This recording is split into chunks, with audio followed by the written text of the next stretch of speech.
Hello guys, and welcome to Reds and Indians spring training game. Since I got my time up, we can watch this script. CC, there's 0-0 score. First road trip of the year before we got home. He got a concussion, and the next thing you know, as is often the case in life, opportunity presented itself, and Jan Gomes took it and ran with it. Well, the patience paid off. He wanted to come here and prove to his new organization that I can't catch. I want an opportunity. They didn't know if he was a catcher, a third baseman, where they were going to play him. But that's the amazing thing, what can happen in this game with a year, in an inning here. In the hole, great stop by Kozar. What a throw. Nice play. Zach Kozar, a terrific job defensively at shortstop to take a hit away from Jan Gomes. 2 innings in the books here in Goodyear, and we have no score.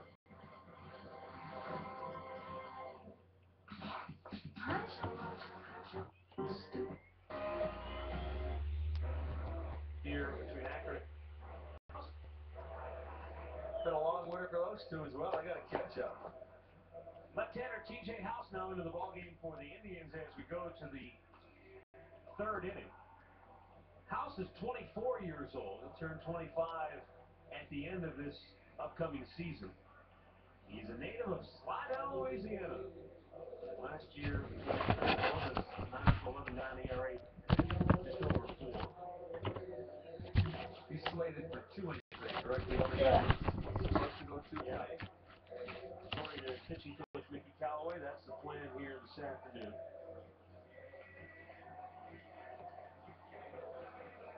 You know, it's funny, as you see Mickey Callaway, who did just a tremendous job in his first season as a big league pitching coach a year ago.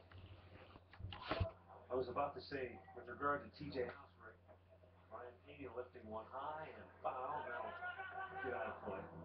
You hear all the time stories about guys who make the jump from maybe they're freshmen, but they're playing varsity football, varsity baseball. According to the Indians media guy, TJ House pitched varsity baseball starting in the 8th grade.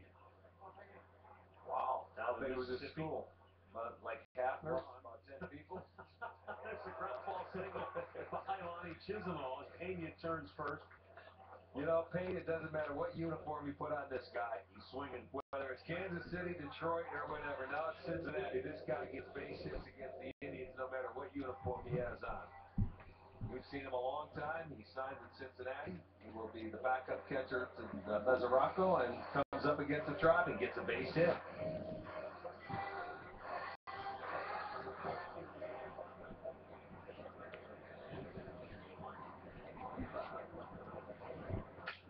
Grounded to third. Chisholm has to kick off the heel of his glove. He'll recover in time to retire the speedy Hamilton at first base. But down to second goes Brian Pena. That probably still would not have been a double play with Hamilton's speed. You're probably better off keeping him off at first base than giving the lead runner up at second. But it's a play like that. It would have been a tough one to turn. You certainly want to catch it and try to turn it, but he barely got him at first base. Hamilton hits it right through Chisenhall. He doesn't get it cleanly, but he gets the out. The runner moves up to second base.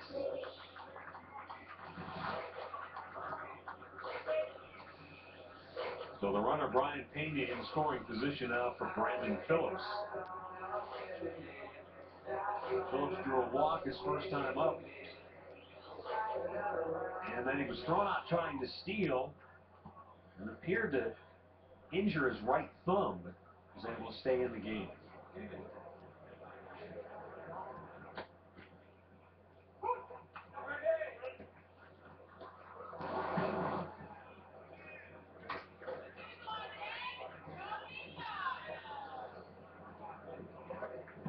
Phillips, in his 8 years with Cincinnati, has belted 160 home runs.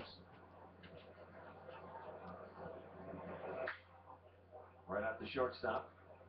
And Cabrera erases Phillips for out number 2. Well, get access to the best seats at the best prices for all home games this year, including opening day with the Indians online sale. It'll begin at 10 a.m. on Monday, but you must register ahead of time at Indians.com/online sale before this Friday at noon to be eligible. So log on to Indians.com/online sale today.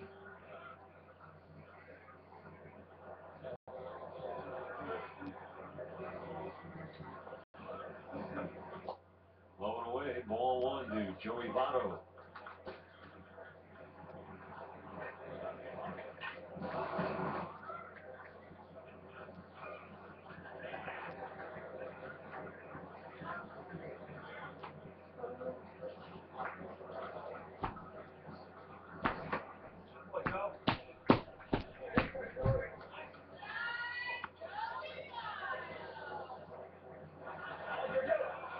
Joey Votto, 30 years old.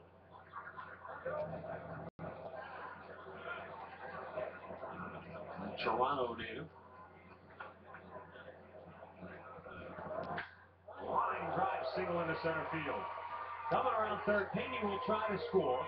Morgan's throw way offline, and the Reds draw first blood today here with a 2-out RBI single in the third from Joey Votto, 1-0 Cincinnati. Well, that's the thing about Votto. Boy, it doesn't matter left-handed, right-handed. He stays on the baseball, and he almost took House's head off. So now, Up the middle.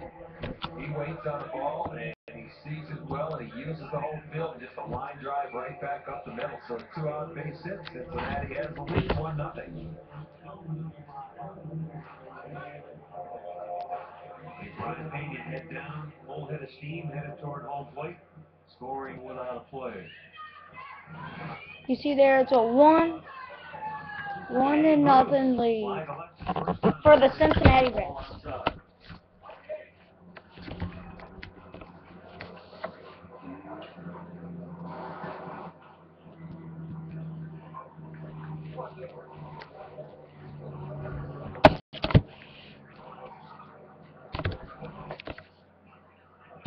Jay Bruce is already 12th all-time on Cincinnati's home run list, 164 round trippers coming into this year. Well, yeah, you pencil this guy in for 30 every year, don't you? He's got good power.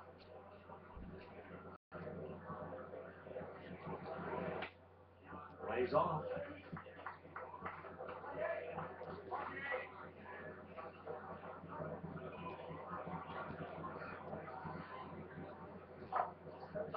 If he hits 35 this year, he'll move into sole possession of 9th place on the Reds' all-time home run list, passing Wally Post, Beta Pinson, and Barry Larkin.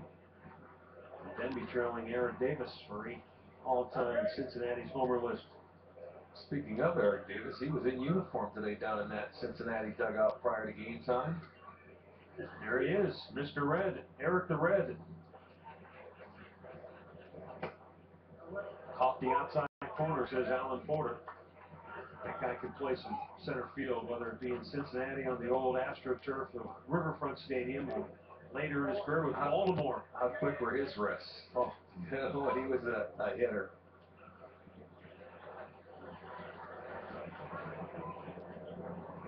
Two.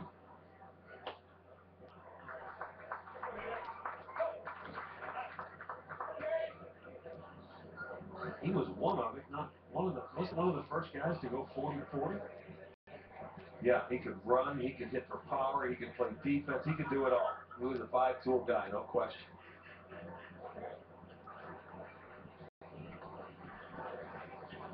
He was one of the first, no question, but one of the few. A little bit outside, Jay Bruce draws a walk. And the Reds have 2 on with 2 out and a run in here in the 3rd inning. That's going to bring up Ryan Ludwig, who struck out his first time up back in the 2nd inning.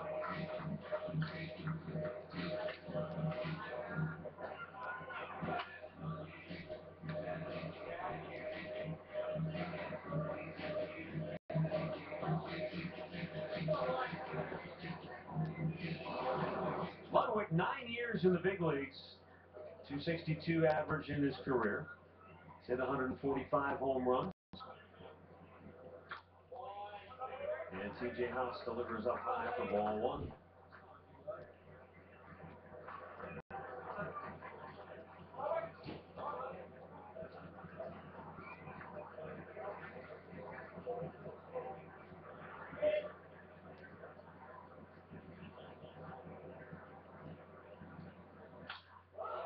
action to left field. Coming around third, Joey Votto. He's going to be waved home. Raver's throw to the plate, and Gomes can't get to it. Ball short hopped him and went over his glove to the backstop. So Votto scores, and it's 2-0 Cincinnati. Now it's a 2-0 lead for the Cincinnati Reds over the Cleveland Indians. 3 straight 2-out base runners. Well, that's the one thing. First game in spring training, your arms, you can see the outfielders, they're not stretched out yet. It takes a while. I mean, you get a base hit, you may be close. But they've only been down here about 10 days, and they haven't stretched them out yet. So House running into a few problems now with 2 outs.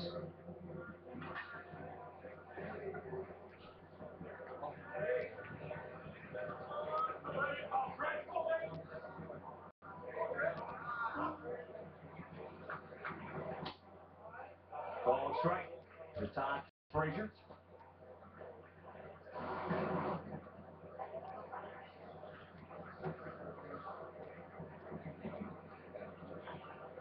Two on and 2 out.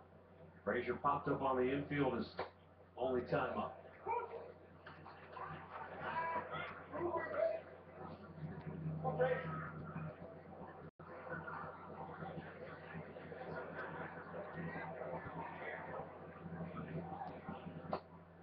Just missing.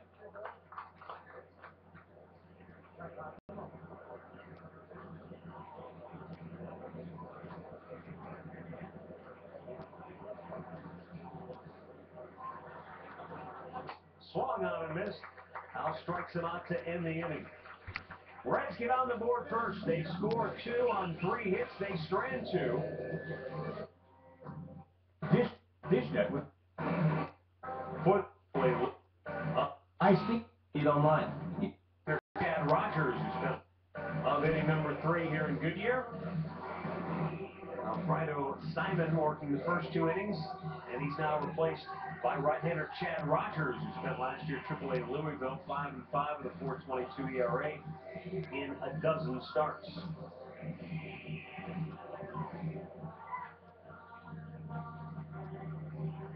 For the Indians, bottom third of the order coming up here, Jeffrey Coor, David Cooper, and David Adams all due up. Matt Underwood, Rick Manning with you, joined now by Zach McAllister down in the Indians dugout. Zach, how are you? I'm doing great. How are you guys? We're doing good. It's always good to get back to work here, and for us up in the booth, for you guys down there on the field, going through your daily drills. What's it going to be like for you to get on the bump now and real live action game? I'm looking forward to it. I think I'm going out on Saturday against the White Sox, but I'm excited to get out there again. Zach, does it change for you this year coming in compared to last year by any means? A little bit. I think I'm able to work on a few more things than I might have been able to in the years past, as far as necessarily really competing for a spot. In my mind, I still have things to prove and things to earn, but I know that I'm able to go out there and work on a few things. In 22 starts 2 years ago, but last year, I don't know, it just felt like you really came into your own in terms of confidence and taking the ball. And how did it feel for you? Was there a quantum difference for you from 2 years ago to last year? No, I think there was. I think it was just confidence, getting out there and doing things. And I think that comes with time, and obviously you want to get it as quick as possible, but sometimes it takes a little bit longer than others. You know, a lot of people don't understand that, you know, it does take a while to believe that you can pitch at this level, that you can compete on a daily basis. And once you get your confidence and it sinks in, it's almost like it's night and day, and you just want to continue to go. It is. It really is. I think once you're able to get that confidence, things just really roll for you. Well, you had a finger issue last year where you missed some time, and it seemed like it was contagious last year. Yeah, but you're coming back. Did you do anything this winter? Could you do anything for that at all? That was sort of like a freak accident, wasn't it? No, it's a freak accident, and once I came back from it, I was healthy and able to pitch, and haven't had any issues with it ever since. Did it have anything to do with a curveball when you throw it? Was it a slider? Was it a changeup? What was it? How'd you hurt it? You know, I can't exactly say on what pitch it was or what kind of pitch it was. It was just something that happened, I think, a little bit over time, and a lot of guys say they feel it on one pitch and they feel it pop, whereas mine didn't pop. It was just it was strained and just really swollen, so needed the rest. So no fingertip push-ups this offseason? No, none of that. But it feels good and you're ready to go again, huh? I am. I'm excited to get going out there and looking forward to it. Zach, sometimes it's hard for us to convey to fans or viewers the kind of impact a pitching coach can have on a staff or on an individual pitcher. Maybe give us an idea of the impact that Mickey Callaway had on the staff and on you in particular. He's been great for all of us. He lets us go out there and go about our business, and if we need something, we know he's there for us, and he's able to communicate with us pretty well. And he's not just like that with me, but with all of us.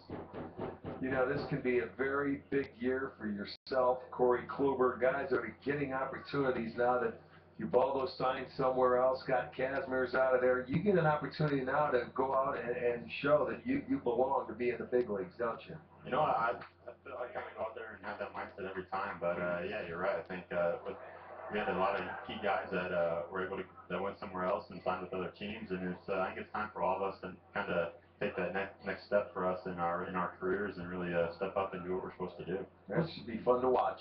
Was that part of the message that Terry Francona delivered to the team as a whole in his sort of state of the tribe address?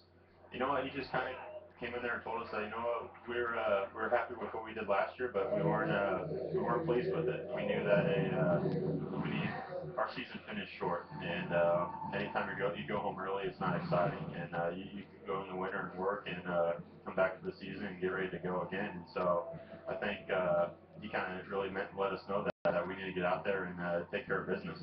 Well, you got a taste of it a little bit. Now you want a whole lot more, don't you? Exactly. I think that was awesome seeing the fans, the excitement out there, and makes you want more and more every time. Broke the bat, bouncing back to the mound, knocked the glove off of Rogers.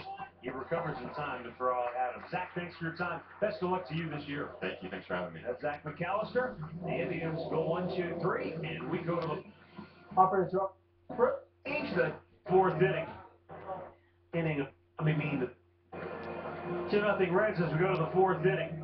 Right now on FoxSportsOhio.com. Could opening day become a national holiday? What will Jason Giambi mean to this year's team? And we look at the Indians roster past this season. Complete coverage, all today's action involving Ohio sports on FoxSportsOhio.com. TJ House stays on for a second inning of work. He's working with a new battery mate. Tony Walters has taken over behind the plate now for Yan Gomes. Walters a converted catcher, and he's taken to it very quickly.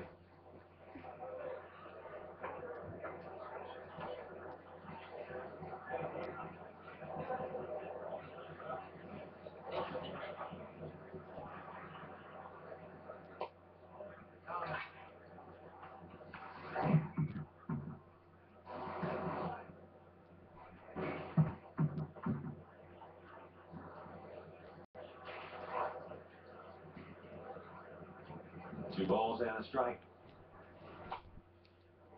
Tapper back foul. Before we go any further, just a little quick research between the innings. Eric Davis just missed being the first 40-40 guy. In 1987, he had 37 home runs, 50 steals. Yeah. The next year, Jose Canseco became the first 40-40 guy. So Davis almost got there, but just missed it, and then it was Canseco. There's only been a very select few to get to that 40-40 plateau. And it's kind of understandable. When Davis played, the stolen base was already sort of on the decline, and then when you got into the 90s, people just didn't run as much, even guys with great speed. Yeah, it turned into a power display. Yeah. Zach Kozart, a base hit his first time up.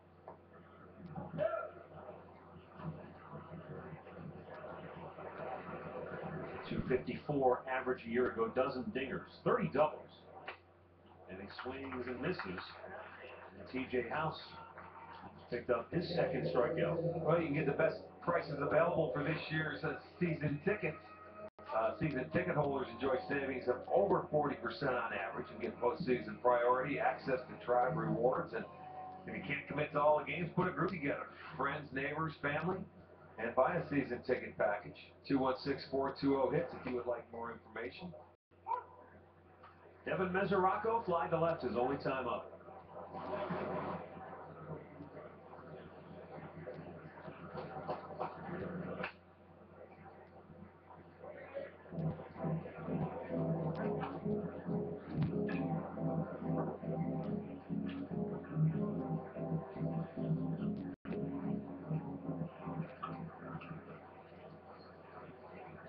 Just a beautiful day here in Goodyear. I didn't get the game time temperature. What do you got there? Right around probably 75? Yeah, mid-70s. It's cooling down. Nice stash. Kind of love that right there. That takes some maintenance right there. TJ House takes care of Mesoraco, 2 down.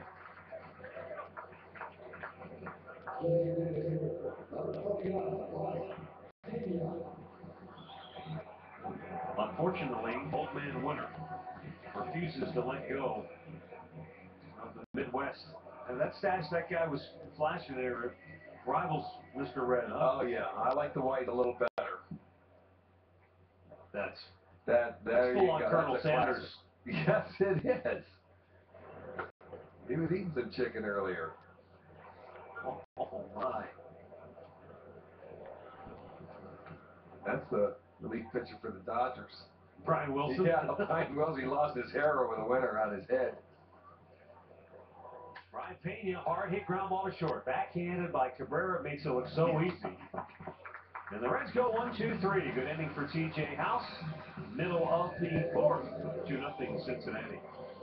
This is the age of knowing what you're made of. Why let erectile dysfunction get in your way? Talk to your doctor about Viagra.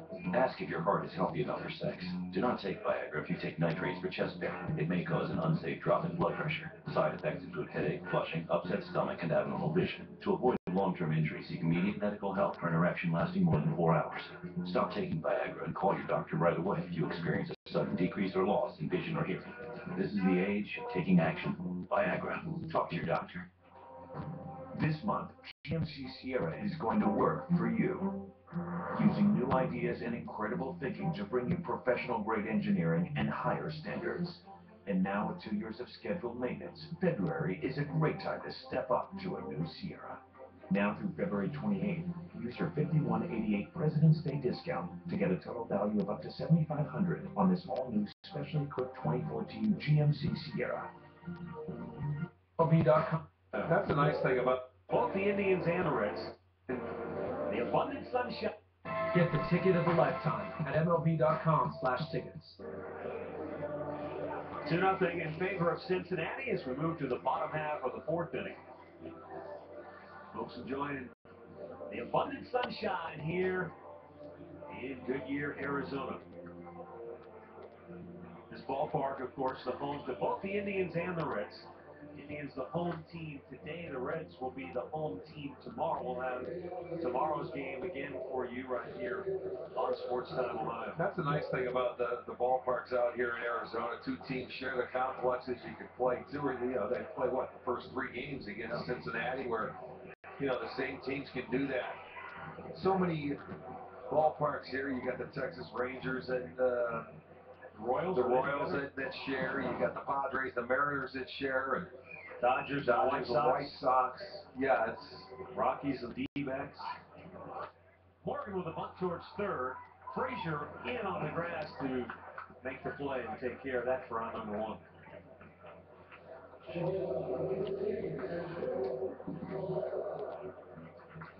Cubs moved into a new facility this spring. Now, did Oakland move out of downtown? Yeah, they're in the old Cubs Auto Camp Park. Went to Mason. Yes, they did. But for those of you who have never been to Cactus League spring training, the one advantage, real advantage that it has over Florida is that all of the teams are, at the longest drive for any one team is going to be 40, 45 minutes tops. That's true. And most of the teams, especially over on this side of Phoenix, you've got 6 to 8 teams that are within 20 minutes of each other. About 20 minutes is right. Very accessible. And you can see a lot of teams, a lot of baseball in a very short amount of time.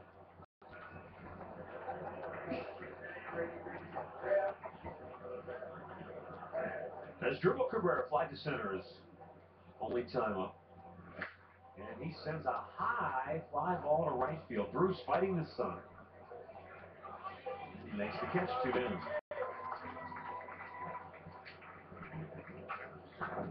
And up comes Jason Kipnis.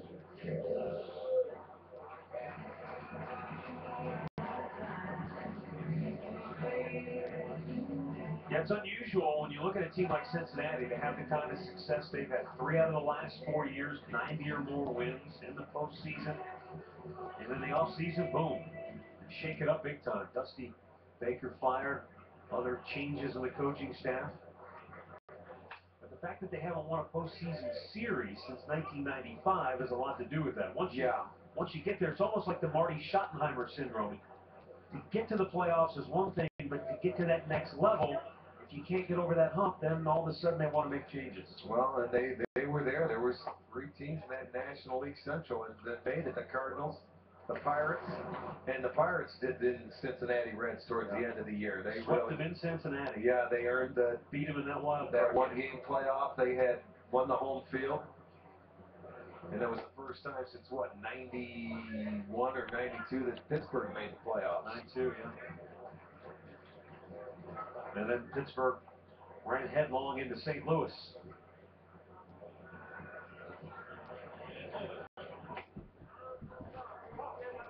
It's in tight. Jason Kipnis with a 3-ball, 1-strike count.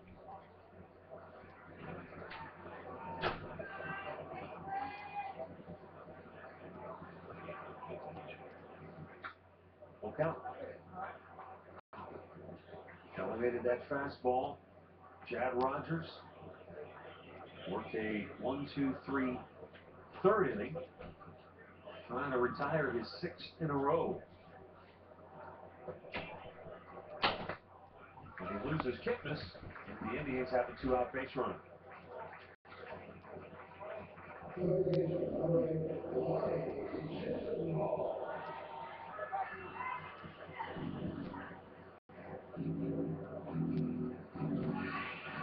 Lonnie Chisenhall drew a walk his first time up.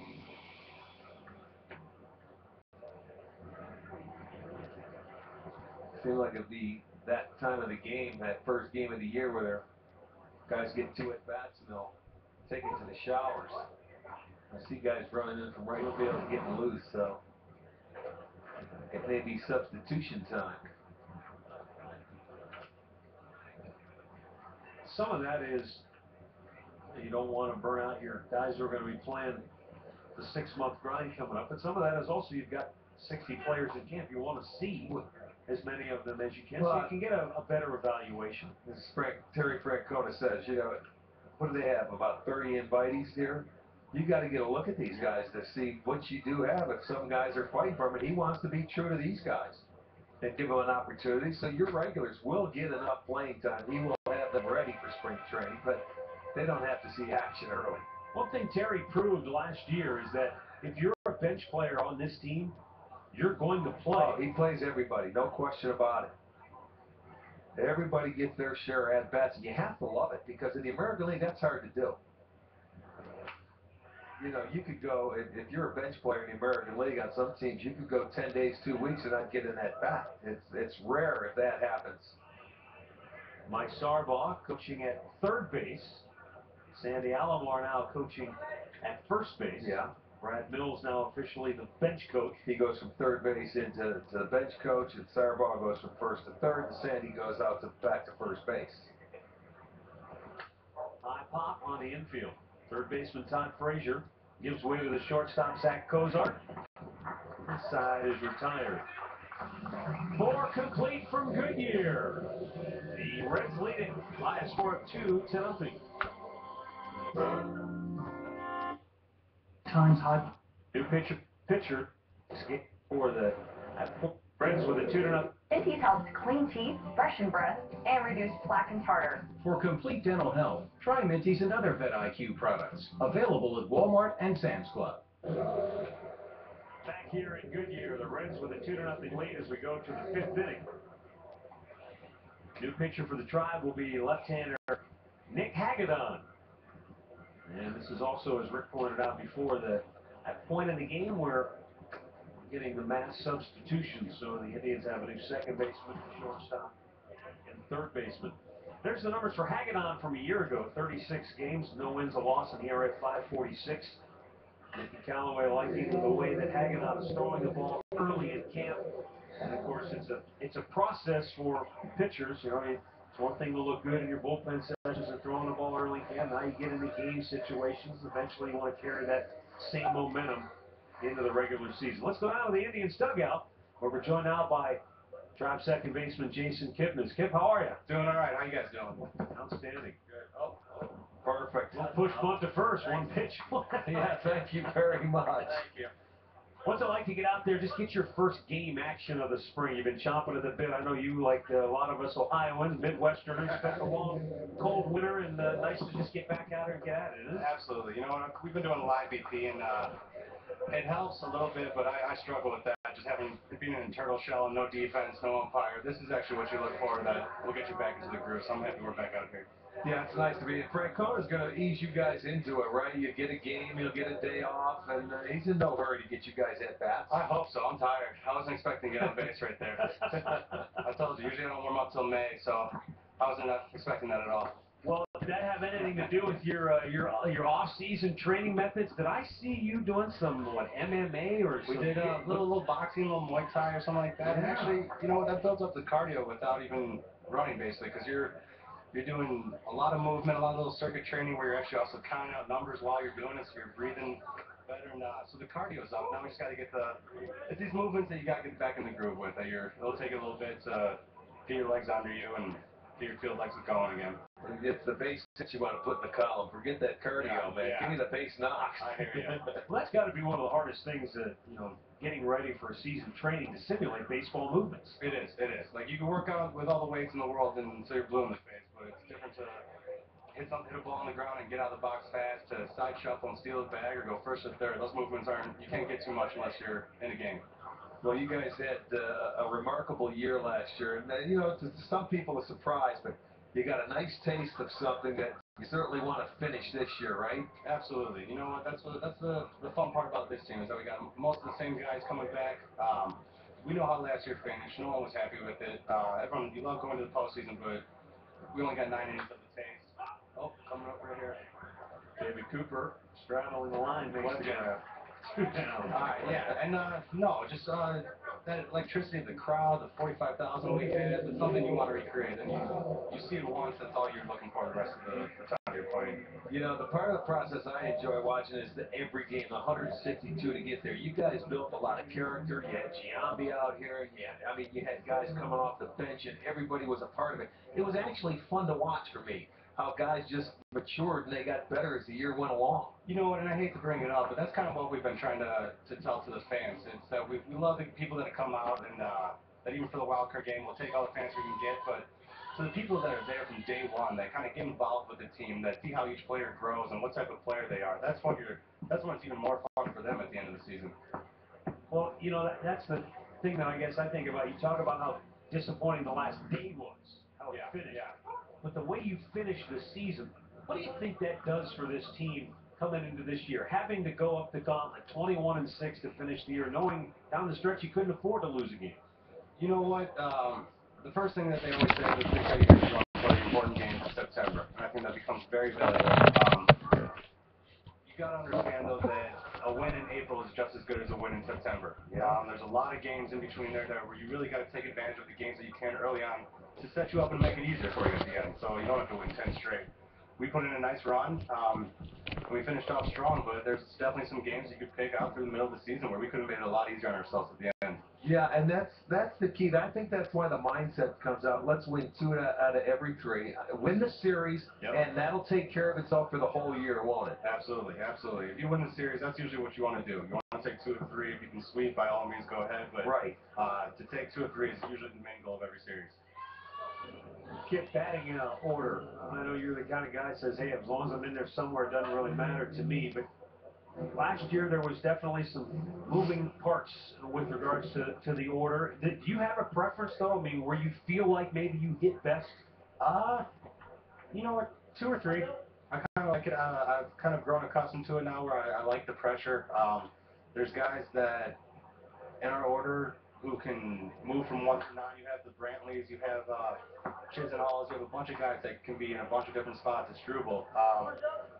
But I think I can take on the responsibility of seeing, usually in the 3-hole, 4-hole, you get the kitchen sink thrown at you from the first inning on. They don't hold anything back, and I like being able to face that, though. Let some other guys take the fastballs and do the damage. I'll work the hard ABs. Yeah, and the nice thing of it is if you know who's sitting in front of you every time, if they want to run, you can work signs out, and it's a comfort zone for Well, I'd you. switch in front of me. I'd switch in front of me. Well, then you don't have to worry about him running. He's not going anywhere. He's talking. He's not going anywhere. Yeah, he's giving an IO to the crowd, an OHIO. Kip, thanks for your time, man. Thank you, guys. Good luck this year. Jason Kip is with us. The Reds go 1-2-3. Nick Hagedorn looks sharp in his spring debut. That's good save. Pitching in today's game, they're heading out. Well, usually they have to stay, 5 innings with a National League game. If you're playing the American League team, they stay for the duration, I believe. But it's early. Well, for Cincinnati, you've got Tim Craft taking over on the mound. He's the third Reds pitcher to work here today, and they have 9 new players on the field. We'll get to those when we can.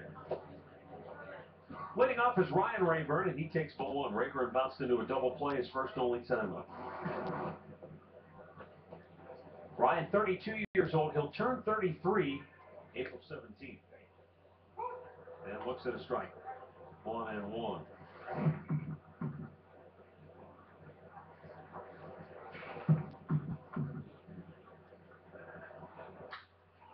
High pop. Foul territory. Lutz near the seats. He can't get to it. That's a ball. That's way up there. That's a big league pop-up in this guy out here. The fans were looking at it, and they lost it.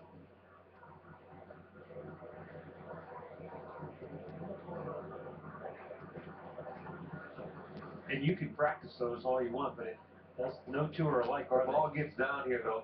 The air's a little lighter. Breaking balls, they say out in Arizona, it's tougher to throw breaking balls. It doesn't break as much because there's not as much humidity. The bright blue skies, there's not a big background to pick up the baseball here. It's tough. If you can play it out here and catch fly balls, you can do it anywhere. And when you say fly ball, you're not talking about little humpback liners. You're talking about those sky-high fly balls pops. Sometimes it'll get windy out here. It's a hitter's haven, is what Arizona is. The 2-2. Rayburn juices one to left field. Lutz is back. Over his head. Might have got some weather on it. But not before Ryan Rayburn pulls him to second base with the Tribe's first hit of the afternoon, a ringing double. That's not one you want to start just going into the ball game. That first hitter hits a line drive right at you over your head, and you've got to break back. In left field, it has some movement. He's going to jump at it. Looks like it might have went off the tip of his glove. Short hops the wall. Just a tough play to begin with, and Rayburn credited with a double. But he's in scoring position now for Tony Walters, who gets his first at bat of the game. And Walters with a liner into center field, a base hit. Rayburn coming around third. He'll be waved home, and he will score. The Indians are on the Now board. the Indians have their first run of the ball game. Is a 2-1 score now for the Cleveland Indians, as they will show you the replay. Time, jumped on the first pitch and right back up the middle. Fastball, middle in. And it wasn't hit that hard, so Rayburn comes cruising in. He picks up the baseball. The Tribe on the board gets their first hit, and the very next pitch they get a run. Their second hit, 2-1 ball game now. Now to the plate is a very interesting guy, I think, this year and good year for Cleveland. Jeff Francoeur. Swing and a miss. Came up with Atlanta, spent a little time with the Mets. Of course, we saw him in Kansas City, where he had some magical years with the Royals, both at the plate and in the field, where he has just a tremendous throwing arm. He's a former Gold Glove winner. Last year, though, he said he got himself into a spiral and really couldn't dig himself out of it. Kind of lost his confidence, and at the end of the year, he said, I just kind of needed to get away from baseball. And then the Indians came calling, and he decided, hey, you know what, I don't want to go out the way I went out last year. I got to give it one more shot. Well, it's hard for people to realize you lose confidence in yourself. You're thinking, do you really? I mean, because he put up some pretty good years, and he was a good player. And they kept him in Kansas City because he was a leader for those young guys they were drafting over there, Hosmer and guys like that, to show them the way. And then, he had an off year, and However, it declined. He's really a good ball player and hits left-handers well. He's a good defensive player. Can he come back? And will he get an opportunity? Because when you look at it right now, the Tribe has 4 outfielders already. You know, with Brantley and Bourne, and you got Rayburn and you got Murphy.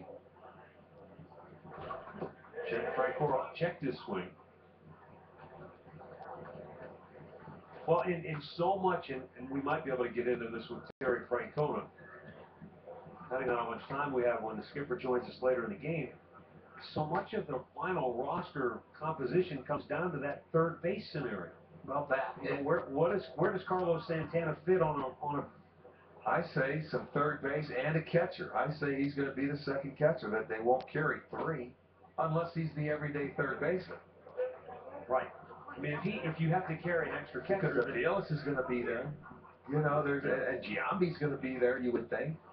So yeah, there's only so many roster spots, and you know how Terry likes bullpens. You figure he's got to break with 12 pitchers. Runner goes, pitches up high, it's ball 4, and the Indians have solved Cincinnati finally here in the 5th inning. Their first 3 have all reached. For Cincinnati now defensively in the outfield, it's Lutz, Schumacher, and Heisey. On the infield, it's Nelson, Santiago, Negron, Soto, and Barnhart. I wish your scorecard looked that neat. Yeah, we're doing a whole new defensive alignment like we did at the start of the game.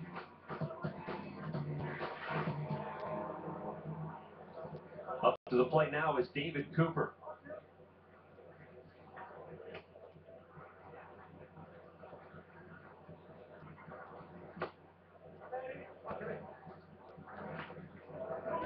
Now, David Cooper comes to camp with the Indians after he spent the 2012 season with the Blue Jays organization. He's working his way back. He had an upper back injury that ended his season quite early last year, and then underwent a procedure that I can't even pronounce. But it was a rare procedure yeah. that involved 2 vertebrae in his back, and it was the T7 and T8. For those of you familiar with the vertebrae in your back, a microdissectomy operation performed by Dr. Curtis Dickman, and put a titanium plate, 2 titanium screws, fused the vertebrae together. It was a 4-hour procedure. Long story short, folks, this guy's come back from all odds really against him, and it's just great to see David Cooper back on the field. And the Tribe feels like, hey, this is a guy that can handle batting. So he's in camp to show what he can do. David Adams DHing and batting in the 9th spot today. That's here in the 5th inning with the bases loaded.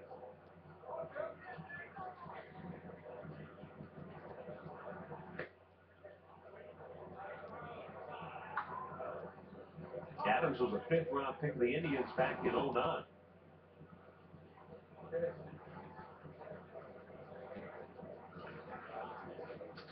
This guy's a former pitcher, converted now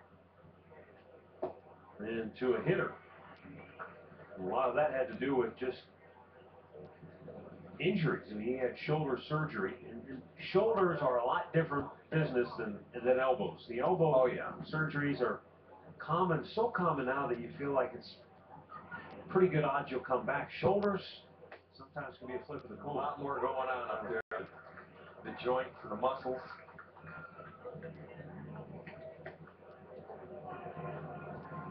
So he's making the conversion this year to try to be a position player.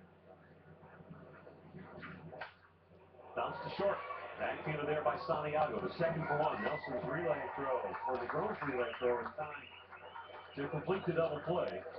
Tying run scores as Walters comes home, and we're back to even now. The Indians tied the game at 2 runs now, as here is the replay. Going ahead run now at third base for the Indians.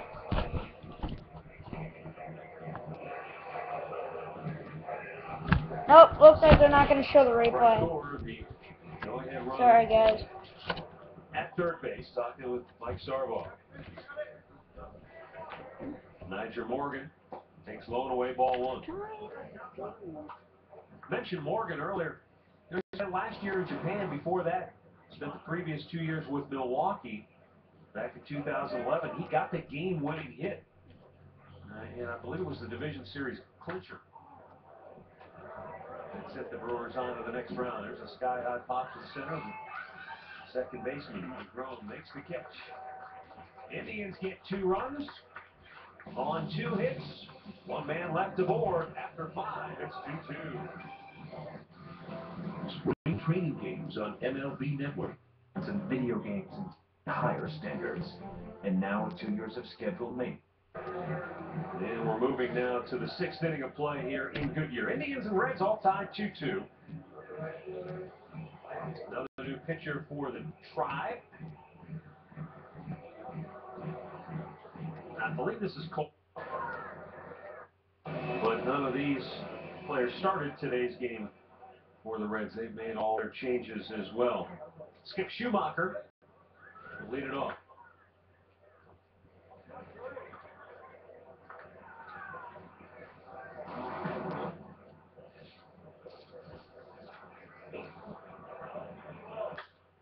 Schumacher lines one to left field. It will drop for a big.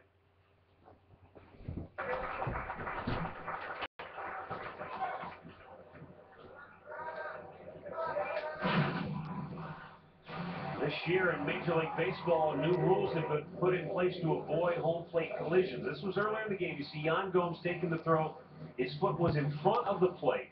I don't know if that would be considered blocking the plate. No. The way the rule is stated now is that a catcher may not block home plate without the baseball. Yeah, you must give the base runner a pathway to get to home plate unless you get the baseball and you can block it. And that's going to be interesting because that's up for debate too, you know, because you're talking about split seconds. When you're talking about a base runner thinking, you know, he doesn't see home plate and then all of a sudden it opens up. You have to make your mind up well in advance as a base runner. I think what baseball's trying to eliminate is this first part of the rule. A runner may not run out of a direct line to the plate in order to initiate contact with the catcher. If he does, the umpire can call him out. So I think the key there is if you're bearing down on home plate, and you leave your path to bury the catcher to try to knock him in the next week, then they want to eliminate that. They don't want to get catchers killed. And I think that instance, I'm not 100% sure on this, but I'd be willing to wager that it's not that high a percentage of plays at the plate. But occasionally, maybe there is a runner who will try to intentionally just blow off the catcher, and that's what they want to eliminate. Well, and I think they will for the most part. A lot of times, you're going to have issues, I think, when throws are up the line and the catcher has to go up to get the ball, and he's blocking the runner's, you know, lane of home plate because the throw is up the line if it comes from the right side of the infield. If the throw takes you into the line, into the baseline, and you're blocking the plate inadvertently in that case, then that's okay in the new rule as far as the catchers being allowed to block home plate.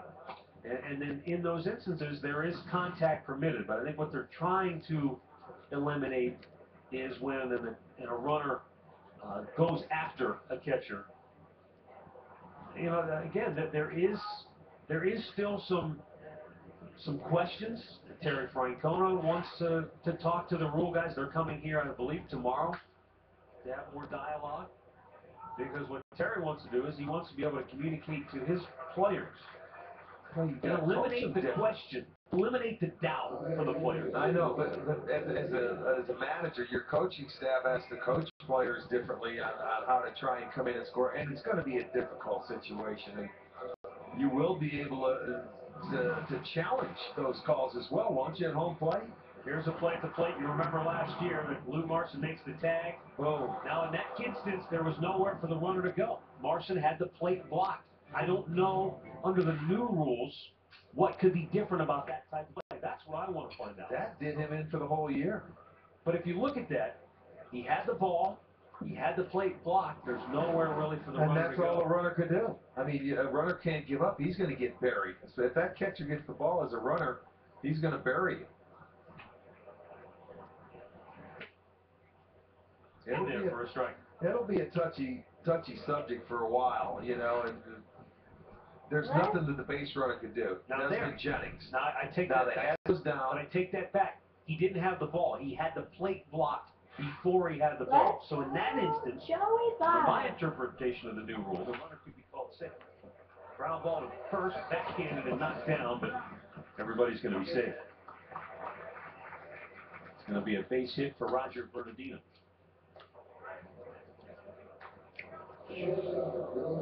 Rick, I think the bottom line is we're all going to be learning as this new process. Yeah, I mean, it's a process. You're right. You're trying to institute something, a change in the rules, where for years and years, catchers were the macho men. They weren't going to let you score, and as a base runner, you had to lower your head and try and get in there. And if he had the ball, knock it out of his hands. That's going to change, and it's going to start this year.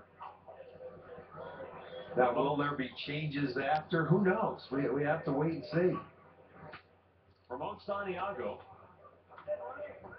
I've seen him in the past with the Detroit Tigers. It's ball one outside.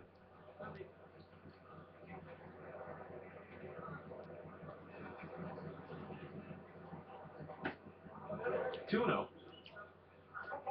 So you've got that. In addition to this year, expanded instant replay, which is a whole other set of debates and questions. We were talking a little bit with Terry Francona about that today, earlier, well before we were on air, and you know, there's a lot of gray area there too. Well, a lot of that comes down to strategy. When do you challenge? When is a good time? When is it play where even if you might be right, you just don't want to take the chance of losing your challenge because you only get one until late. Unless you're right. Yeah. Unless you are correct, then you keep that challenge. So you want to make sure if you do use it in the first 6 innings, you're going to be right all the time. Changing times in baseball. And baseball's not a game that's used to change. Right.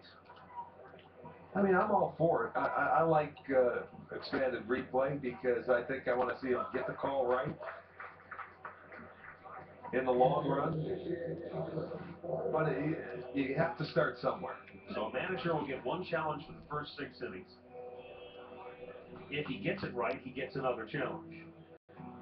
Starting in the 7th inning, then the crew chief must initiate the replays. Right. And each team will hire a video specialist, so another member of the staff will be in the clubhouse watching the video monitors, and if he sees something on the video that he says, oh, we definitely can challenge this, then he'll have a direct line to the bullpen, to the dugout, kind of like the bullpen phone. I mean, we get it too. We'll see it, and we'll say, you got to challenge it. They'll ring the bat phone. Down there, they'll say, hey. Well, I know one thing. Whoever has that job, he better be right, because you're going to have to answer to the manager every time because he's got to go out and make his challenge. Cole Hines having a tough time. Bases loaded, 1 out. After he walked Cozart. He's behind Tucker Barnhart now. Excuse me, not Cozart, Santiago. Fouled right back.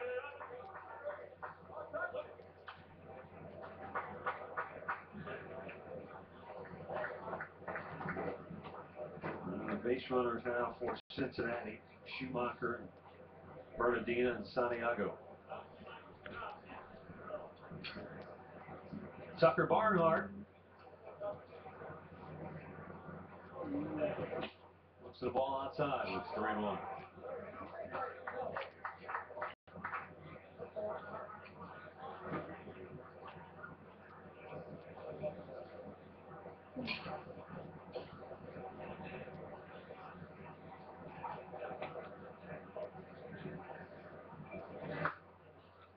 A little bit high, and it's ball 4. So that is going to drive in Cincinnati's 3rd run of the ball game as they take a 3-2 lead over Cleveland. Try bullpen is busy. And out comes Mickey Callaway to talk with Colt Hines. what I think is interesting and what will be, at the very least, curious to watch this year, how managers and different managers try to take advantage of the new system, because that's the name of the game. If there's something new and there's a new rule in place, how can you use it to your advantage? You know, Base is loaded. Explain to us. There will be times this year where there's a bang-bang play. You're going to go out to argue. And he said, I might go out to argue, but I might not know in my mind, is this a play I want to challenge? Yeah, heading out there to argue, right. Swing and a miss. And I guess the team that is out there, let's say it's a routine little play that ends the inning at second base, and the runner feels like he beat the play and says something to the umpire. Well, as a manager, you usually go out and stick up for your player, but if he ends up running out of that field, the team cannot leave the field. You know, because he may challenge that. He challenges the play, then they have to stay out there, remain out there in the field. So that is something you're going to have to get used to. We'll have to see how that works. I mean, I remember when it first came in for home run, fair and foul ball. I mean, where were we? In New York? And we thought that they got it wrong to begin. No, that's right. The first one that we had, it was in right field, the new Yankee Stadium, a home run ball. And it looked like fan interference. It was a home run, right? And it wasn't called. Right. I mean, that's the first one when we saw the home run call. And then, of course, we had the infamous one last year in Cleveland with Angel Hernandez that we both clearly thought that's a home run. It hit the railing. Yeah, we would have a tie game. And Angel Hernandez came out and said, no, it didn't clear. We looked at the replay, right? It did not clear. So there's still going to be human elements. Yeah, sure. What's different, folks, about it this year is the umpire on the field will not be looking at the replays. Broken back ground ball towards second base. Hines covers it first, kicks the bag for out number 2. Another run comes. So now Cincinnati takes a 4-2 lead now over the Cleveland. The umpires would leave the field. They would go back. So after this, remember, this was Adam Rosales on Chris Perez. It hits the railing above the fence, but the on-field ruling was double. They thought it hit the top of the wall. They went back. They went back and looked at the video. Angel Hernandez himself looked at the video board. Now he'll go right to a phone or right to a headset that's handed him. He won't even leave the field. Right. It will be reviewed back in New York, and then they will tell him what the decision is. So, a pitching change here in Goodyear. We've got a timeout, 4-2 Reds.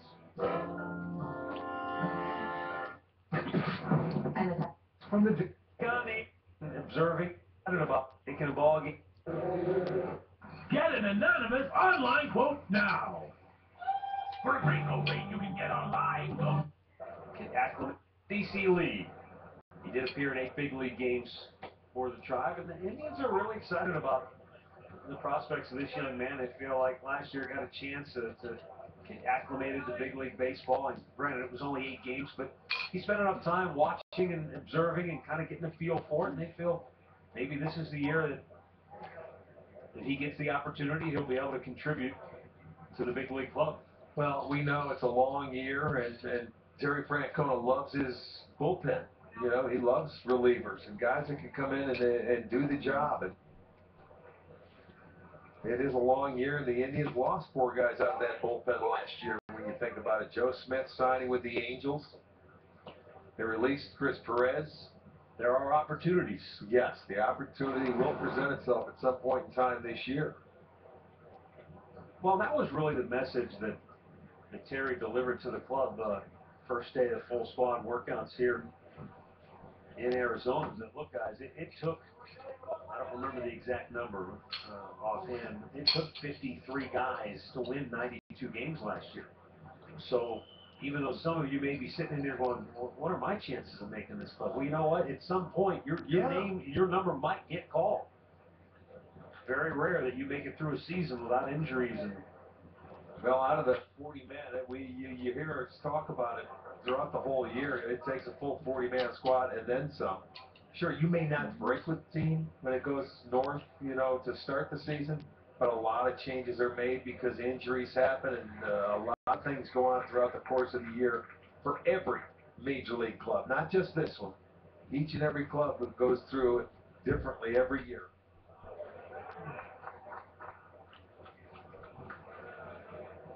And somebody that thinks they'll never ever see the big leagues ends up winding up being a part of it, being successful, especially if you win. Well, there are always players that just sort of burst onto the scene out of nowhere. Danny Salazar, a year ago, we didn't even see him pitch in a spring training game. And he started the playoff game for you. But come October, he was the guy starting the Indians' only postseason game. So you never know where that next player might come from who just puts it all together, has an explosive year, opens a lot of eyes, gets that chance. 3-2 pitch, swing and a miss. He strikes him out, and the side is retired. Nice job by C.C. Lee. Reds leave him loaded, but they push across a couple of runs and lead it 4-2. When your cable's on the fritz, you get tense. At the Poison, Cincinnati, as we move to the bottom of the sixth here in Goodyear.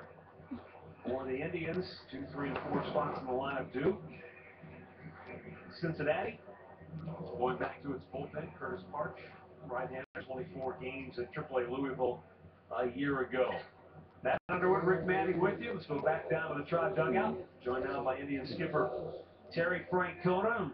Terry, we'll be talking some of the players, and for Rick and I, it's something just kind of fun, special about first game. I know it's spring training, doesn't mean anything at the end of the day, but it just sort of gives you one more indication that we're getting closer. You know, even in the middle of the inning, you know, when you hear coming back to the broadcast, you hear people in the ballpark and everything, and you're giving the line score and going to the bullpen. It's that time of year where the glass looks really half full and the weather's beautiful, and it's a great time of year.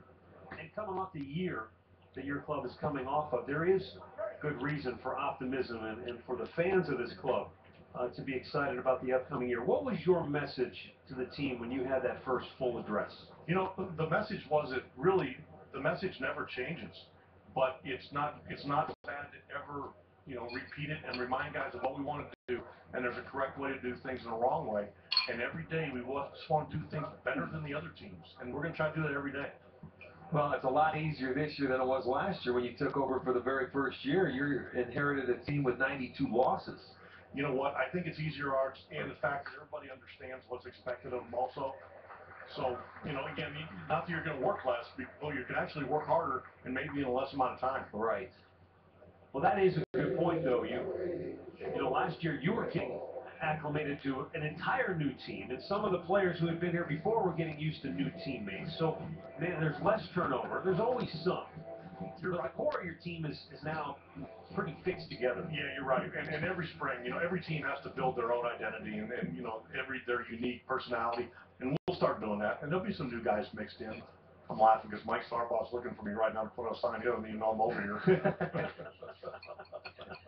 You know, the fun part last year for me, Terry, was watching this team build its identity over the 162 games and the character. And I think a lot of people lose focus on that battle to get to where you're the promised land where you want to be.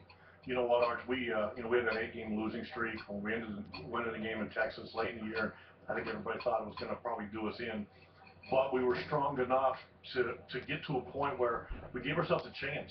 And then the schedule was favorable. We ran off a bunch of wins, and that was really fun. And it was every day you went to the ballpark, we knew we had to win, and we did. And we got to that last playoff game, and everybody saw how Cleveland can be, and that was exciting. You know, you go 21-6 the last month. I don't care who you're playing. That's a heck of a month. You know what? We endured some really tough road trips. I think people forget about that. And we kept our heads above water. So when you do reel off wins, they're meaningful. And it's not like, hey, way to go. You know, you guys had a great run. It was meaningful. We beat some pretty good teams to get there. What does that do for your team, do you think, I mean, is there any carryover effect from what this team accomplished late in the season with the pressure on and the chips down? The one thing I think we can look back on, or as we move forward, is when we do struggle, we know we can do it. I remember last year, beginning of the season, we got beat up a couple times, and it was like, oh boy, here we go again. This year, I think our guys that have been here know that, hey, we're good enough to do this. We're not the type of team that can throw the bats and balls out there and win, and that's okay. We got to play a clean game. We got to play it right. But when we do, we generally have a chance to win. And it was done by pitching, defense, no mistakes, and get timely hitting. You had a great offense with 2 outs last year and scoring a lot of runs. And even the first game of spring training kind of shows you how the game's played. You know, when your pitchers work ahead, generally they get weaker swings, and when you work behind the other team, it leads to runs. As a manager, I would imagine in the month of March, obviously we're still in February, but as we get into the month, your head's swimming with all the possibilities. If this guy gets hurt, we've got this guy as a backup plan. If this happens, we've got this as a backup situation. Adding to all of that for you, we have new rules with instant replay, new rules with home plate collisions. Is your head ready to explode? Well, I've been accused of that before everything. Yeah, you know, we went to the meeting last night, and it was a lot in a hurried amount of time. MLB, I thought, did a really good job of trying to explain it, but there's a lot coming at us for the first time, and it can seem a little overwhelming. We have another meeting, a smaller meeting with just the Indians tomorrow, and some Joe Torre and his guys, which will be really welcome. I think the more we know, the less amount of anxiety there'll be, and we'll figure it out. But you're right, it's another decision you have a chance to make during the game that can be very impactful, and you want to do it right. Would there be a lot of gray area there right now that you don't really know yet? There's a lot of gray area arch everywhere, as you know. In that rule, there's a lot of things we need to learn. There's a lot of things I don't even think they know yet. Right. And then once we do know it, then we got to figure out how we want to use it to our advantage. Ryan Rollinger fouled that ball into the ground, and it came back up off the ground and caught him on the cheek. Michael Salazar out to check him out. He needs to stay in there because we don't have any more players. Salazar's taking a look at it, making sure he's okay. Normally, when you wear number 76, you're going to stay in the game. Those guys come, they want to play. You know, and I think some of that is you know, maybe part of the secret to your success. You've been 76. You've been that guy. You're able to relate to everybody on your roster, aren't you? You know, I think that's a big deal that, you know, everybody that walks through our doors deserves to be treated with respect, and everybody's going to play, and I think that's the way it works. You know, not everybody's going to make our team, and we're going to have to make some really tough decisions, but we promised our guys we'd be honest and we'd be really conscientious in our decisions, and I know we're going to have some tough decisions. I know there are going to be some tough conversations, but we'll be honest, and like I said, we'll be conscientious, and we'll try to build the best team we can. Well, I was telling Rick, Terry, that part of your message to the team the other day was, look, guys, last year it took, and I don't remember the exact number, 49. Yeah, it took 49 guys to win 92 games. So while some of you may be looking around, how am I going to make this club? There might be an opportunity for everybody. And it's, you know, that's the message you tell guys when you're either sending them down, that, you know, be the guy when there's a need, and there will be the guy. Make yourself be the guy. I tell players all the time, you know, if you're good enough, it might not be on your timetable, but if you can really help us play, you'll get here. You know, that's the way baseball's changing, because you'll get some good baseball players that aren't going to get a 40-man spot, but are coming for a tryout, and you have to try and find a way to work them in, but they have to accept that. You know what, Arch, what we try to do, and Chris is really good about this, we try to bring in guys and have a legitimate chance to make our ball club, and then we fill out the rest of our roster with our younger guys in our organization to give them some experience. Yeah. Because if you get too many guys in that are non-roster guys, you don't give anybody a chance, and it's not fair to them. And you get a chance to look at them, and you're going to play them at least this first week just to give them a legitimate opportunity. Arch, the young guys will play a ton this first week as we kind of ease the veterans in, and certainly the non-roster guys, you know, the Jeff Francoeurs, Nigel Morgans, those guys, we need to give them an extended look, and it's fair, and plus we need to get to know them. We know our guys, we're trying to get the veterans ready for a long season, so you try to use it to your advantage. Terry, is there one aspect of your ball club that you feel like will be the most crucial decisions as you come down to the end of spring training, as far as whether it be filling out the 5-man rotation or the final spots in the bullpen? You know what, guys, it's always the pitching. I mean, you know, we feel like we're going to be able to throw a lineup out now there's a score of 4-3 as Cleveland is making a comeback here in the bottom of the 6th. And the way we pitch will be it's a 4-3 ball game, as you can see there on the score chart there. As the Indians might have themselves a comeback against the Reds. We'll and see. that he looks like a third baseman and not a catcher move to third base. That's good news. You know what, Arch? This kid, he should be really proud of himself. He worked so hard that I think a few of us were kind of scratching our head, and we weren't sure if it was realistic. And I hit to them just about every day, and it's very realistic. Now, the games are going to start. They're going to start going faster, and right. They're going to start doing things, bunting and stealing, and we're going to see. But he's done a really good job. Well, that's good news, because if he can play third base, he could also be a second catcher. He could also play first base and also DH. That's a pretty valuable guy. And even last year, if you remember, we played him at first some days, we DH him some days. Right. And it not only allowed us to keep his bat in there, but it allowed us to get Rayburn in there against the righty, Aviles in there against the righty. Our versatility last year was a big part of why we were able to win games. Having said that, Terry, how much does Santana's ability to prove to you that he can be a viable option at third impact the other decisions on who fits where, who makes the ball club ultimately? Well, it's a really big decision, because we got a 24-year-old kid in Lonnie Chisnall that we really think is going to be good. So there's some decisions to make for sure, and we don't want to impede Lonnie's progress. We want to take the best team. Can Carlos catch? We're going to try to find that out later in spring. To be fair to him, we're letting him play third right now, but there's a lot of decisions to make, and they'll again, we got to let the players get their legs under them for a while, and then we'll start to try to make decisions.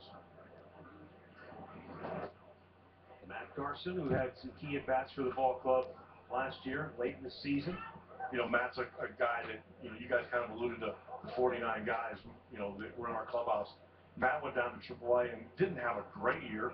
Called him up because we thought he was a good outfielder. He's a great kid and he'd do the right thing. We all saw what he did for us down the stretch. Yeah, he had about a 12 at-bat stretch that was, what was he, 9 for 12 or something like that? Yeah, not often do you see a guy getting 6 and some change. He was pretty good. Now, as you pointed out, so many players had big contributions a year ago, and I don't know, it's hard to say that you can count on that same thing happening year after year, but once you create that atmosphere that anything is possible, then certainly that filters down throughout all your minor league. Yeah, and I think, the one thing, our guys, if they just have normal years, and you don't have to sit here and say, hey, this guy needs a big year, this guy needs a big year, then we'll be okay. Terry, thanks for your time. Always great to catch up with you. All right, guys. See you later. Drop skipper Terry Francona. The Indians close within a run, 4-3 Cincinnati through 6. DiGiorno. On a fault. The new defensive back here in Goodyear, where the Reds lead the Indians 4-3. Now, the new defensive alignment for the Indians across the outfield. Matt Carson on the left, Tyler Naquin in center field, and Carlos Moncrief is in right. Tyler Naquin was the Indians' first-round pick 2 years ago. 15th overall selection. I think he played out here in the Arizona Fall League this fall. This young man's got a bright future. Yeah. 6'2", 185 pounds. He's a Texas native, played at A&M. He could be quickly moving through the system. And right next to him in right field now is Carlos Moncrief, who's another really interesting guy, because here's another former pitcher who is converted to the outfield, but this time, unlike the situation with the catcher, as Moncrief goes after that ball in the gap, makes the catch for out number 1. Unlike Tony Walters, where it was Terry Francona who suggested, hey, you ever think about catching? Terry Francona. Moncrief went to the Indians and said, you know what, guys? I want to hit. He was a pitcher, and the only reason he was a pitcher is because he came out of the outfield one day when he was either high school or junior college, and he started throwing. He was lighting up the radar gun, and everybody said, hey, pitching's the quickest path to the big leagues for him. Well, you'll see more people that go from position to pitching than pitching to position. Good point. But here's a guy who got some pop, got a little power, and well, he just made the play hit right at him, so there you have it. A lot of times when scouts look at players, they envision that, they may be the best players when they see them at some point in time. Let's say, for an example, playing shortstop. But they're saying, well, this guy doesn't have a shortstop's body, but he could be this, or, he could be an outfielder, or he could be this. And they project him in different slots. That's the beauty of scouting, because to be able to do that's that, how good those guys are. I mean, scouts that sit down there and watch, you think, oh, yeah, they watch more baseball, but there's a plan. It's not an easy thing to do. I mean, you and I both talked about it. When you go back, it's easy now, but when you go back and look at the video, Derek Jeter, he was at Kalamazoo High School. Hard to project he's going to be a Hall of Fame shortstop. Well, who was the scout in Houston? That was the professional baseball player and begged him, just begged him to draft Derek Jeter. And when they did, he retired. Al Newhouse. Yes, he says that if I can't talk him into drafting this Hall of Famer, he's still playing 20 years later. But they didn't draft him. The Yankees he retired from scouting. Deep right field, Moncrief, a tough play this time on the track. Whoa! He makes the catch! Over the shoulder, basket style grab, and Carlos Moncrief with a terrific play.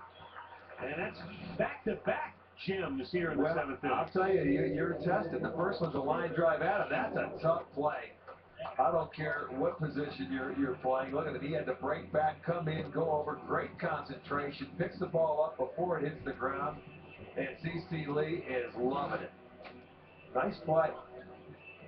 What do you think about him, guys? Maybe next Yasiel Puig? He's a guy who, as I mentioned before, offensively Or better. some power. And I think Yasiel Puig's show off. I believe last year it was Moncrief and the first baseman in there now, Jesus Aguilar. Yasiel Puig! And they hit back-to-back in the lineup.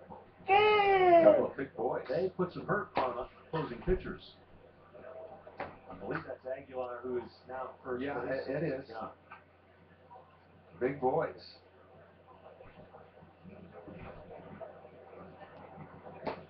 Jesus Aguilar goes 6'3", 250. He's out of Venezuela. Last year he had 275 at Akron with 16 homers and 105 driven in. Meanwhile, Moncrief hit 284 with 17 homers and 75 ribbies at Akron. So the two of them back-to-back.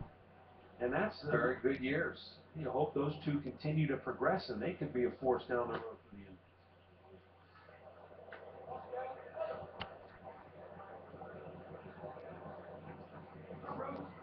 Skip Schumacher with 2 down and the bases empty as CC Lee tries to work a 1-2-3 7th inning. And he walks him. And we'll bring up Chris Heisey. Sunday, NASCAR comes right here to Phoenix, where Carl Edwards will try to defend his title and get his 3rd career victory in the desert. Coverage of Sprint Cup Series racing begins Sunday at 2:30 Eastern, only on Fox and Fox Sports Go. The racetrack's not far from the Also, make sure to watch out for the Marlins-Cardinals spring training game. We will do that game tomorrow if you have enjoyed this one Daytona 500 so far. Turned into Sunday night, almost Monday morning by the time that thing was done. The rain just hovered over Daytona Beach all Sunday afternoon. Yeah, this is usually out here the last race of the year. It goes down to Homestead after it leaves Phoenix. This wraps it up. Oh, at the end of the season they come back here again? Yeah. Oh, it's got to be hotter than blazes.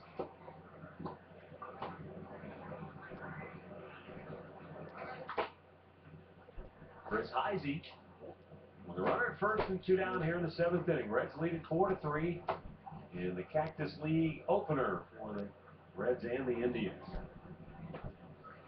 We'll have game 2 tomorrow. Once again for you, right here, 3 o'clock Eastern time on Sports Time Ohio. We will end up televising 8 games, bringing them back to you this spring. After tomorrow, the next one will be, I think, the 9th of March, and we run for, 5 consecutive games, take the weekend off, and finish on the 17th. St. Patrick's Day. Bingo. 2-1 driven, deep left field. Carson looking up, and she is gone. It's a 5-3 lead for the Cincinnati Reds as Chris Heisey goes deep. For Cincinnati, and they now lead it 6-3. Heisey, and no doubt about it. No, I'm wrong. It's a 6-3 lead for 2-1. CC left one middle in. It's a 6-3 lead to correct myself. There's a 2-run home run. That's going to be it for CC Lee. Terry See now, Frank 6-3.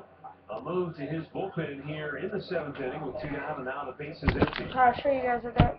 So timeout. We'll be right back. 6-3 Cincinnati. Well, didn't show you guys, but got a little glare to it. Cheeseburger. Cheeseburger. Cheeseburger.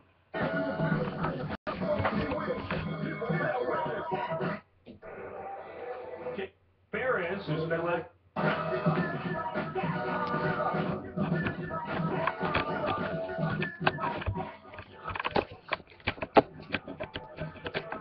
J.C. Ramirez, who spent last year in the Phillies organization,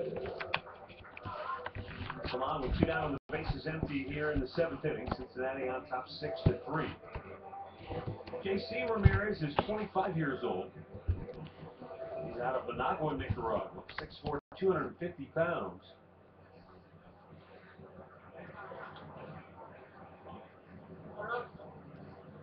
Began his career in the Mariners organization before he was traded to Philadelphia in the Cliff Lee trade back in 2009.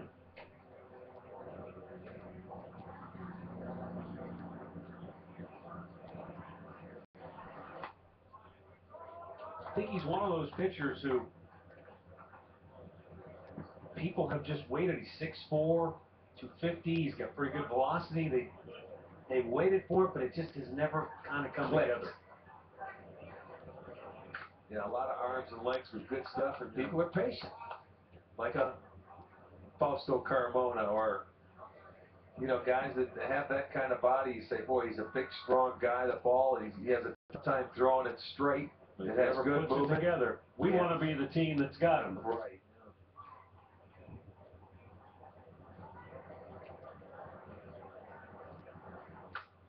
Jam job back to the screen.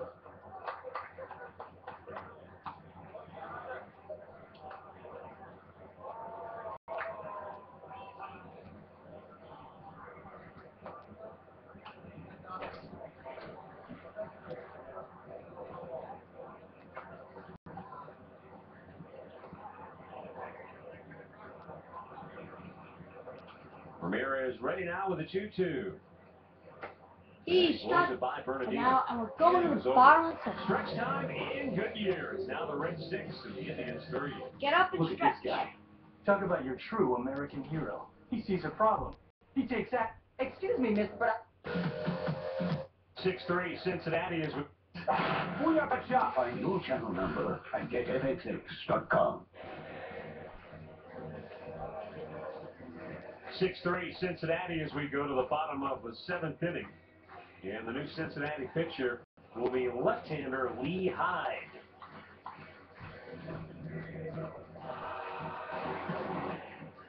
Hyde last year, you see the numbers.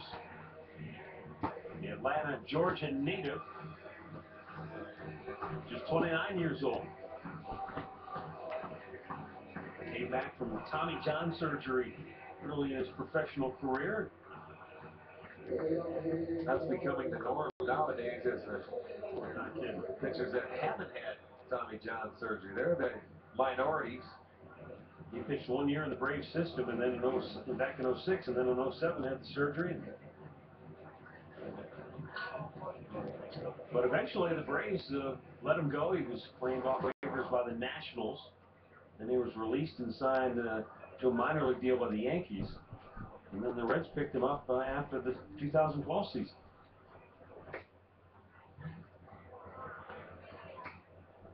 He's facing Roberto Perez to start here in this home half of the 7th inning.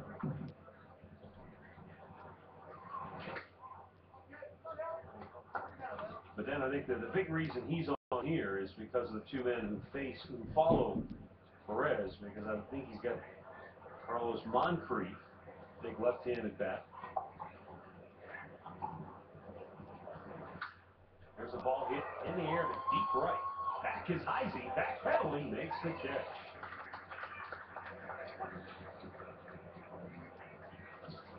We're right back here in Goodyear tomorrow. Justin Masterson on the hill for the Tribe. Michael Bourne, Carlos Santana expected to be in the lineup. Join us at 3 o'clock Eastern time right here on Sports Time Ohio.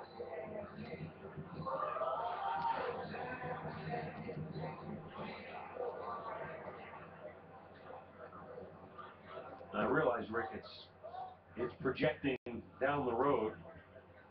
And both Moncrief and Aguilar were just at Double-A a year ago, but now one left-handed, one right-handed. You can see why these two guys could be nice pieces to your puzzle if they continue to progress. And those are very good numbers they put up last year in Double-A. Yeah, that progression, keep it going. If they stay, with each other, protect each other in the lineup, that's something. As you climb up the ladder.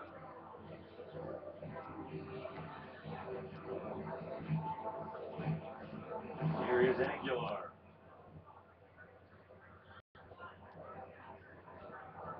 A lot of times you see that name pronounced Aguiar, but in his case it's pronounced Aguilar.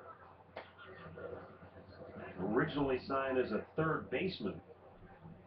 He's played first base, he's played the outfield, so for a big guy, able to move around and find his best spot defensively would appear now to be at the hot corner.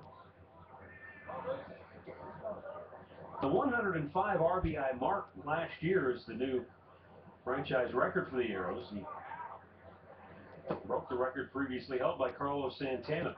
Yeah, and that's a heck of a year when you figure they play, what, 140 some games?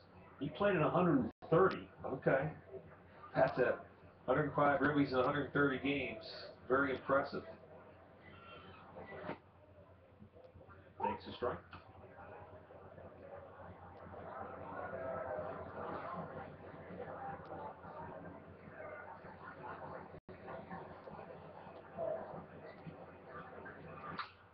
Big chopper foul, third base side.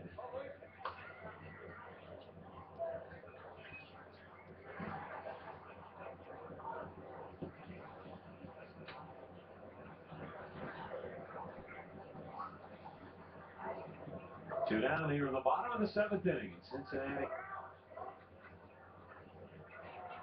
On top 6-3. Aguilar draws a walk to keep the inning alive.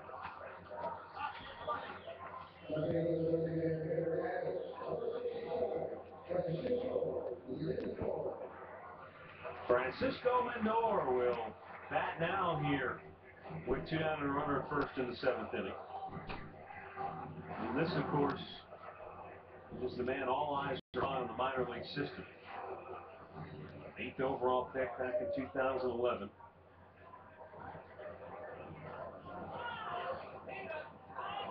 Some would tell you he could play in the big leagues right now. Defensively, they feel he can. He ended up the year with some back issues, didn't he? Yeah, a little. Ended up shutting down at the end of the year. Had a stress fracture, but rested and says he's fine. Throwing dirt, nice stop by Soto over at first base. Well, yeah, I mean, this could be a year for Lindor when you figure Cabrera is a free agent at the end of the year.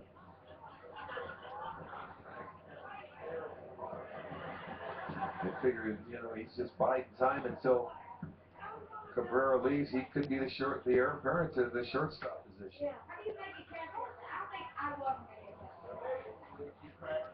Maybe. That'd be a hard catch. What has not been lost on anyone close to the organization is just the attention to detail in which Lindor conducts his business. He's not one of those guys who just says, yeah, everybody says I'm the greatest, so, get out of my way. He shows up early, he goes home late, he's trying to soak it all up. Very respectful, which is important for a young player to know your place, sort of. Well, it certainly is. If you're going to come up and you have to win the job and earn it, you're going to get every break along the way because he was the #1 draft pick and they have the money invested in him. It certainly helps when you set an example as well.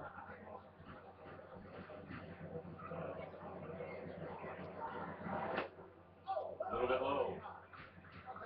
Good eye to play full count.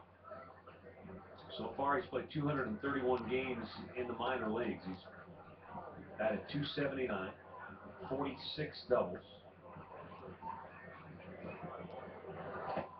Chased one in the dirt, strikes out. They'll have to throw to first, and they do to end the inning.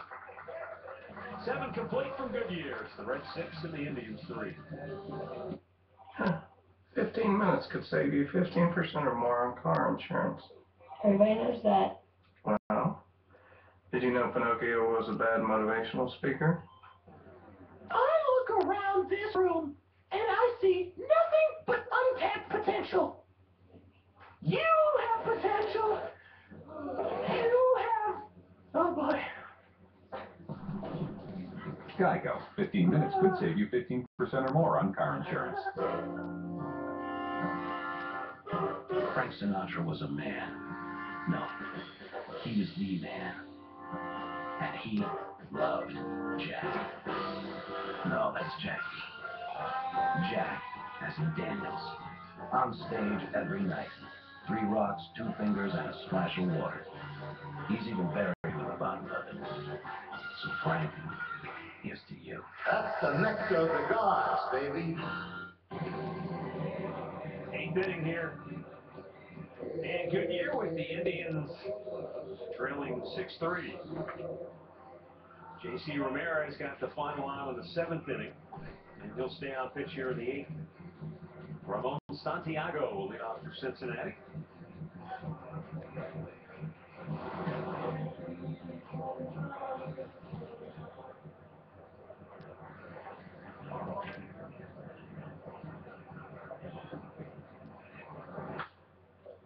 And that slap foul the other way.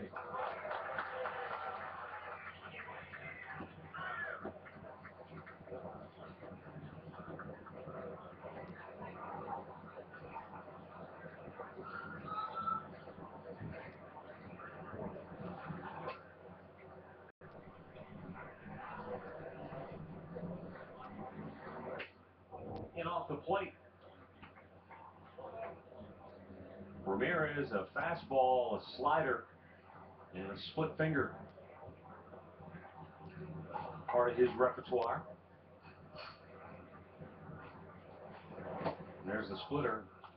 I believe it might have been the slider. Sometimes it's hard to differentiate.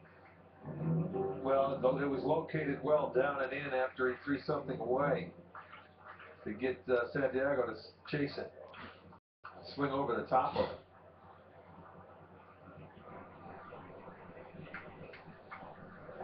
Almost everybody. I've never seen a guy who threw the split and didn't start with the split grip.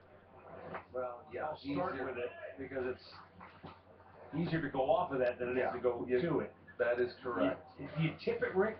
Can you see that as a pin I think hitter? some hitters can. If you don't, go in there with the split grip, and then you try and fix it in there. They see you trying to get that ball in there.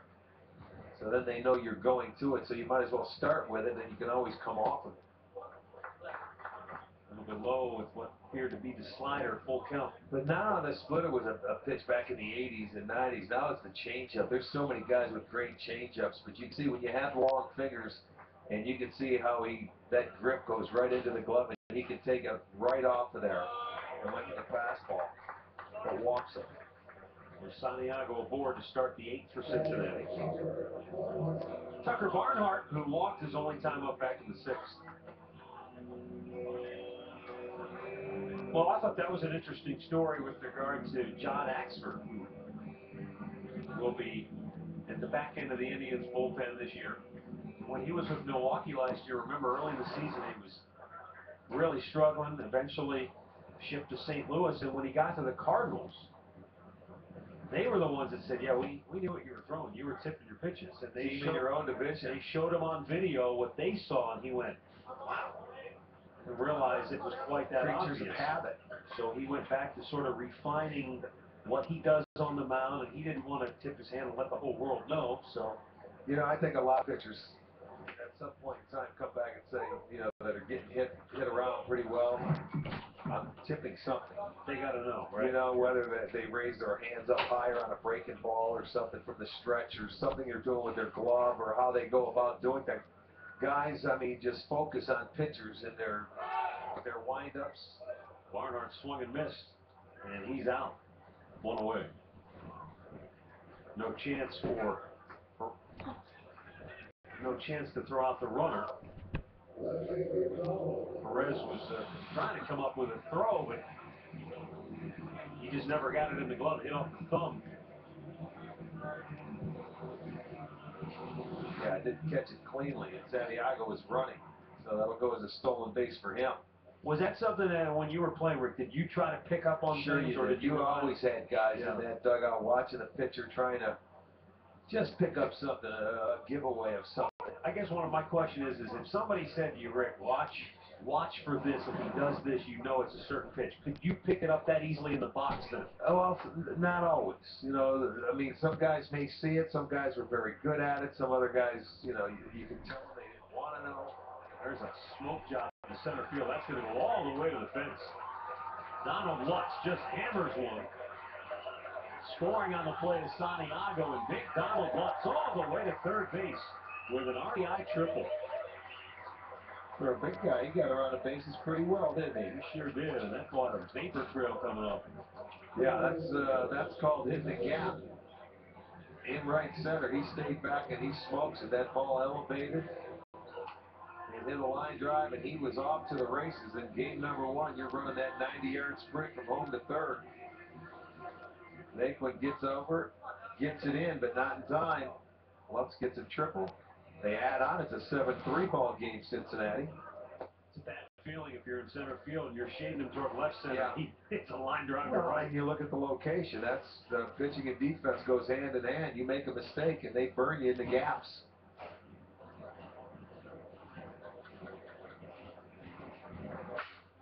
Chris Nelson lifts one down the right field line. Long run for Moncrief. He makes the catch just inside the line. Comes up throwing, but Lutz is able to tag and score easily from third. There are 2 down in the Reds. They've done it with 2s all day today. 2 in the 3rd, 2 in the 6th, 2 in the 7th. Now 2 more here in the 8th. Well, he's been getting his work out there for being on just a couple of innings. That line drives hit at him. He had to go back on a ball. Now he's got to go to his left. He has been tested today, and he's been up for the challenge. Game 1. Yeah. Here we go. And you know what? Good for him. You like it that way. Well, I'm out there. Let's get some action.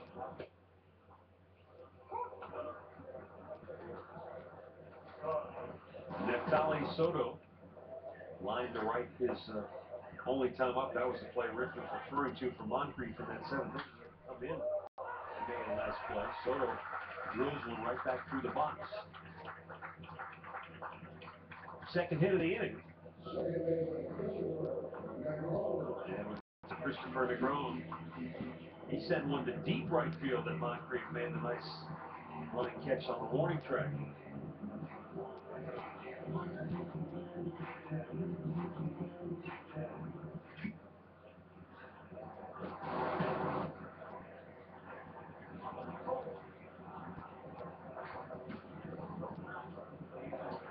Preston Gilmet now warming in the Indians bullpen.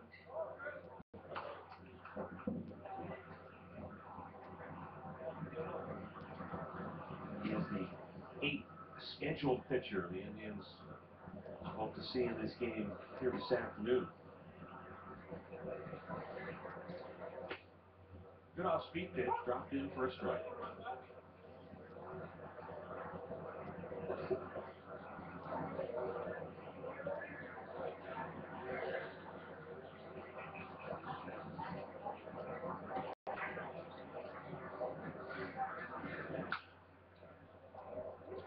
Third base, Rollinger across the diamond in time. And the inning is over, but 2 more on the board for the Reds. They've scored 2 in each of the last 3 innings, and they've opened up an 8-3 lead.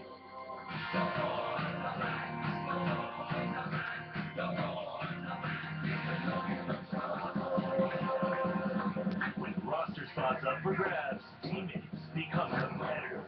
30 clubs in 30 days takes you to every team's training camp for an inside look at this spring's biggest position battles.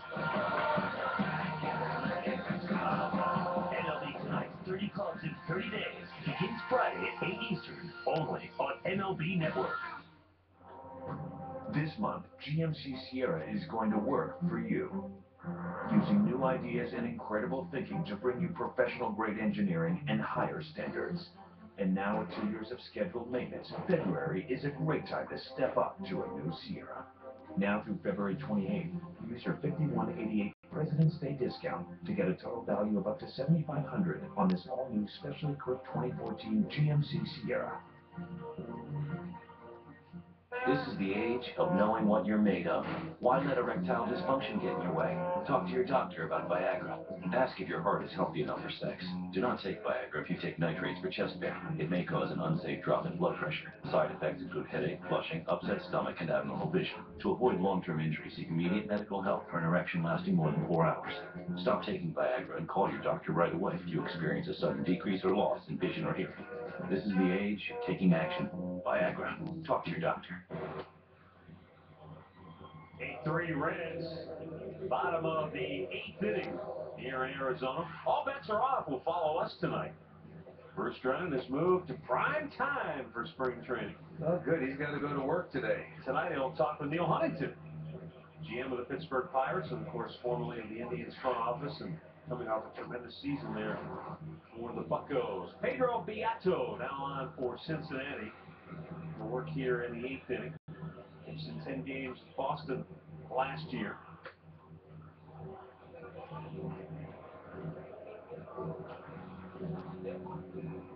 And he'll be facing Tyler Naquin, Eric Gonzalez, and Joey Wendell.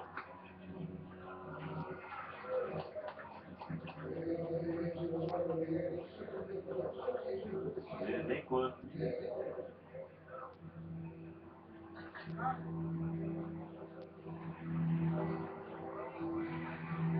Left-handed hitter.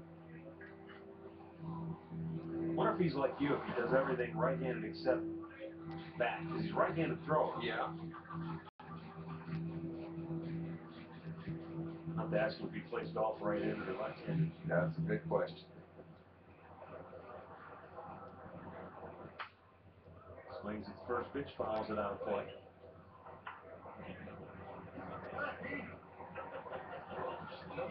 Last year, Carolina, he had 448 at bats, hit 277 with 9 homers, 42 driven in. Drives this one to deep center. Schumacher back, makes the catch, and hangs on in deep center field for out number 1. Hit it well.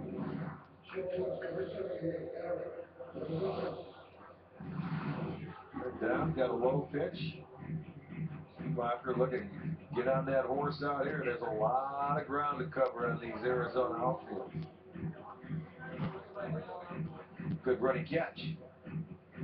And it's out number 1 here in the bottom of the 8th inning. Up comes Eric Gonzalez, 22-year-old middle infielder.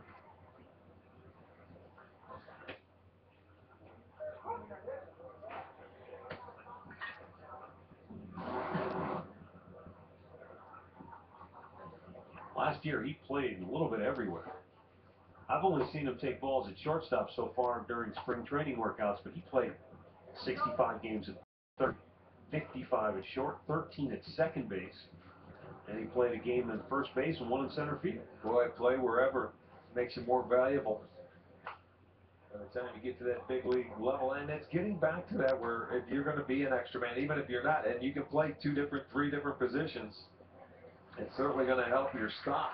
Something you and I talked about those several years back. True versatility. When you truly can play a couple different positions, that's invaluable for a manager. There's a difference between, and again, this gets back to our conversation before, routine fly ball left. There's a difference between versatility and not having a position. Yes. Where you get moved around because you really don't have one You're there spot for your bat. Yeah. You're there for your bat. Not, I mean, if you can play 2 different positions and play them well, and your manager's not afraid to use you there. You think of Mike Aviles. There's a guy who's truly versatile. He can play third, he can play short, he can play second. You're not going to get hurt. No. Wherever he goes. In a pinch, go to the outfield. Right. In a pinch. Joey Wendell takes a strike on the outside corner. Fouled out. His only time up back in the 6th inning.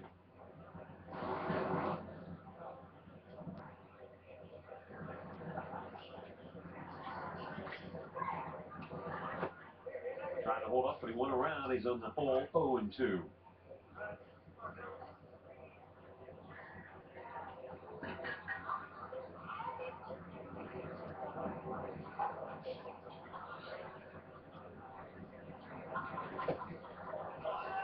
Strikes him out.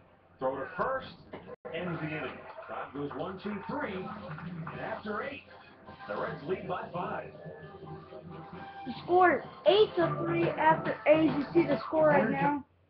Reds are just dominating over the Indians right now. They're kind of soaring over them. Underway.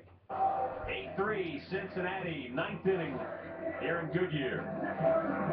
First day of spring training games for both of these clubs as Cactus League action getting underway. I imagine down in the Grapefruit League they're underway as well. Yeah, they'll turn around here and be right back tomorrow. Cincinnati Reds will be the home team. And we'll have it for you right back here tomorrow on Sports Time Live, 3 o'clock Eastern. Preston Gilmet, he'll pitch tonight, this afternoon here for the Indians. We got to see a little bit of Gilmet. Mike. Yeah. Chris Heisey and Roger Bernardino here in the ninth.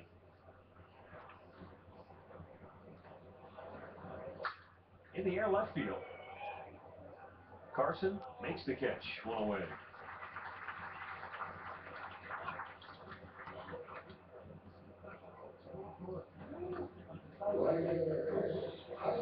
Chris Heisey got into one his last time up. He jolted one to deep left field and out of here into the bullpen for a 2-run homer.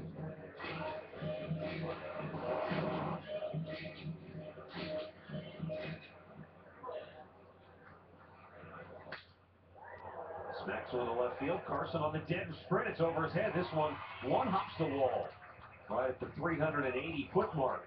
So Heisey a good day swinging the bat. Homer now a double, and he's aboard with 1 out here in the ninth.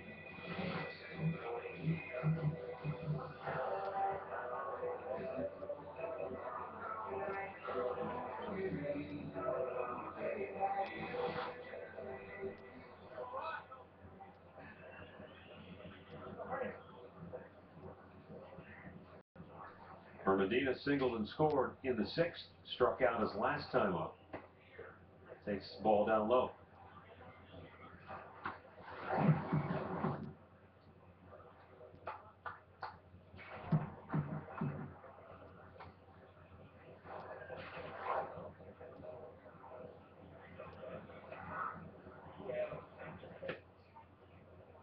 Good to see former Indians third base coach Steve Smith back in the big leagues. He's now the third base coach for the Cincinnati Reds.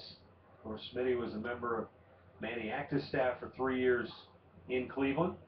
And after taking last year off out of the game, right back to work as a member of Brian Price's staff.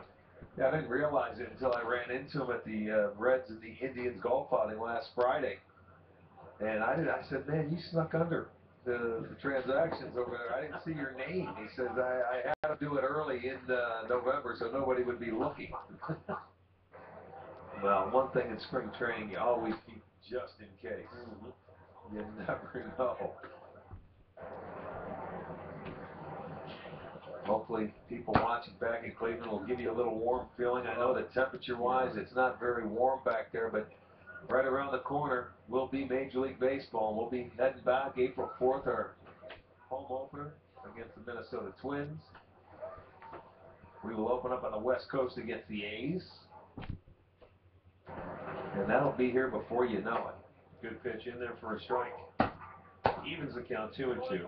What's really interesting too about that is you mentioned we open in Oakland, come home, play the Twins, Minnesota, and then the Padres will be in Cleveland right after that. Interleague will be there. We are in the National League West this year. We will make stops at San Francisco, play the Giants, LA to play the Dodgers, and of course the 2-game series against the Reds and the Arizona Diamondbacks. 2 games against, that's right, the D-backs right here in June. We come here in June, and we don't play the Reds until August.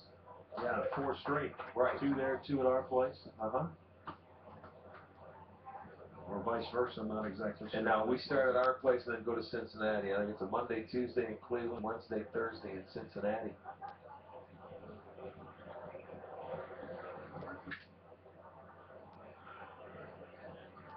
Three and 2 to count on Santiago. with 2 on, 1 out. Strike 3 call, 2 down. Gilmet gets the strikeout. Then up comes Tucker Barnhart, who has walked and struck out here today.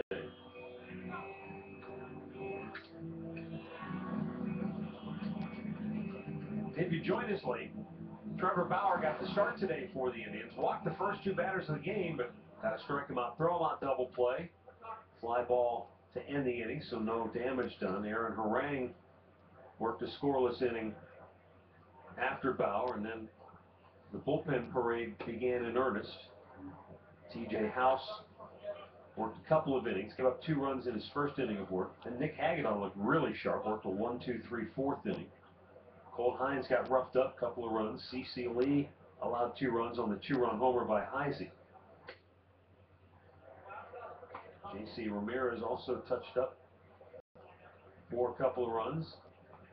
And now Gilmet trying to work through this 9th inning with 2 on and 2 out.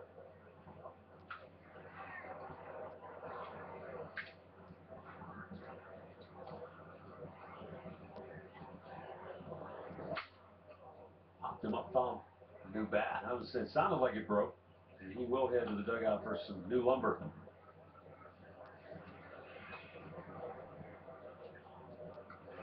Jay Bell handing him his backup bat. Jay Bell, of course, way back in the early days of his career, was with the Indians. Came from the Minnesota Twins and traded for Bert Wildlevitt. And then the best years of his career as a player in Pittsburgh under Jim Leland and the Pirates team of Barry Bonds. And he was with the Diamondbacks later in his career. He's coached in the Diamondback system. Now part of Brian Price's staff here in Cincinnati.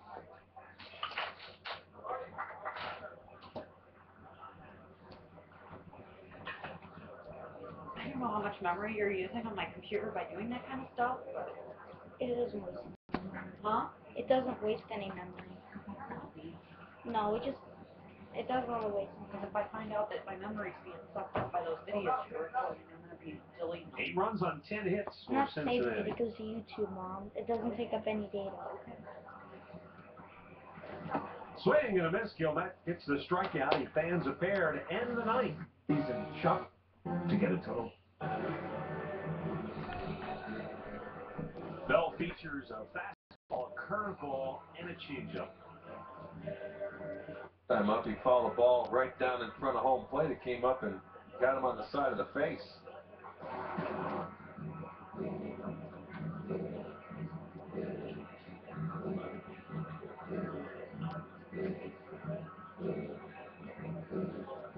Trevor Bell is a guy, Rick, you and I probably remember with the Angels. Yeah. He was originally a first-round pick of the Angels back in 05, 37th overall. Those sandwich picks, I imagine. At the knees, a fastball strike. But he was on that yo-yo train back and forth last several years. Hop back out of play.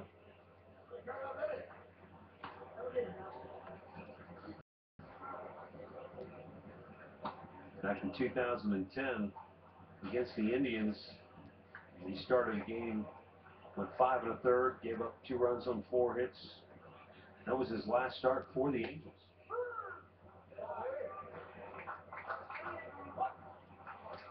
In that 2010 season, he gets the strikeout here. Then 2011, he worked out of the bullpen. 19 relief appearances in his 3 stints with the big league club. 2012, he did not get to the big leagues.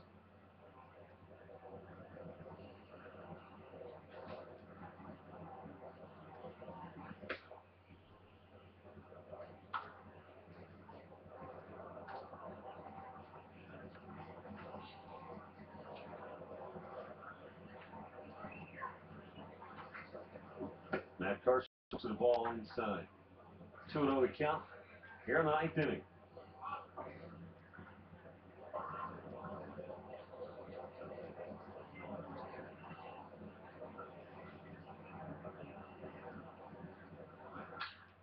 hard to third.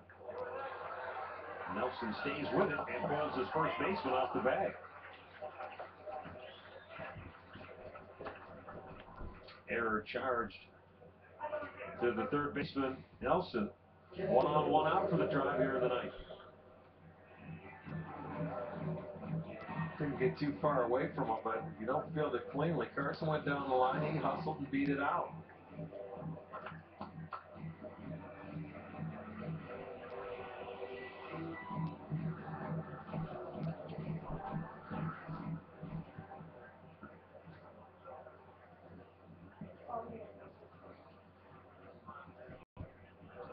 Roberto Perez with 1 on, 1 out.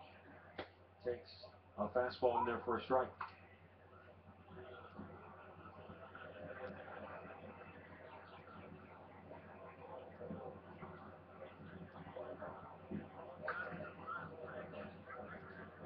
You know, it's interesting when you look back at last year's spring training and you wonder what do records really mean? What does it matter? What does spring training? Obviously, the record doesn't matter. You can have the best record in spring training and it means squat come opening day. It does mean something. And how are you playing? How are we playing the game? Last year, if you remember spring training, they were wildly inconsistent. They'd have a game where they scored 10, 12 runs and then not score any. Yeah. And they were kind of inconsistent at stretches during the season. I think that's what Terry would like to see. I think Jason Kipnis alluded to it. That mindset of, hey, these games early are just as important as the one late. So you try to find that level where you bring it every day and you don't have those wild swings of momentum. I think as a manager, you just want to break camp with your team healthy. And, you know, you'll get your work in. He's going to make sure they all get their enough work in to start the year. And the game is over. Cincinnati wins the game 8-3. As Cincinnati absolutely dominate it today. And make sure to watch for next game, the Cardinals and the Marlins on Friday next time. As always, I will see you guys later.